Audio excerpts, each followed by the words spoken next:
President Angela Eagle. Thank you, Mr. Deputy Speaker. I believe the government should have brought all of these things to Parliament from the beginning, and it shouldn't have taken a revolt on the Tory backbench for us to be debating these statutory instruments. Why? Because it's through debates in Parliament that we can persuade the public that the government is making the right decisions, that we can challenge the government and make them explain why they are making certain decisions.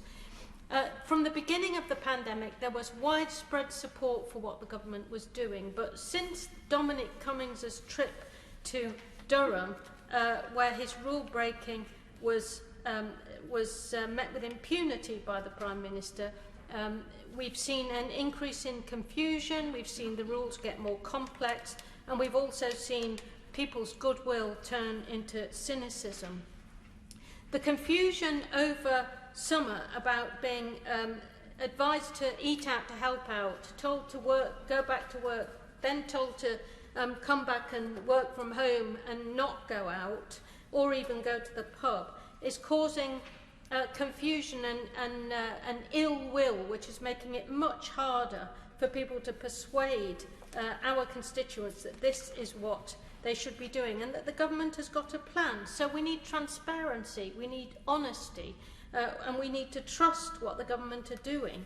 Now, yesterday, my own local authority was put into Tier 3, the Tier 3 category, and as we know now, because the government have taken the decision that it's going to keep universities and workplaces open against the advice of SAGE, which leaves them only with socialising to try and press down on the virus. All they can do is restrict socialising in private or public.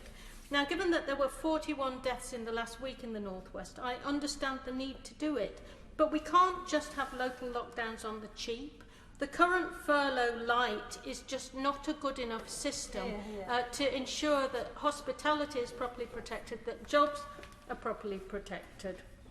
And 67% of wages is just not enough, and we are abandoning many hundreds of thousands of jobs, many fantastic businesses in hospitality and entertainment to go to the wall without support. Now, I want to support the government, but the government also need to share their thinking and be much more transparent and open about the scientific advice, about what works, and they need to be far more generous, especially in Tier 3 areas, with the support that they are willing to put in to keep local economies, local jobs, local businesses alive so that we can all fight to get this virus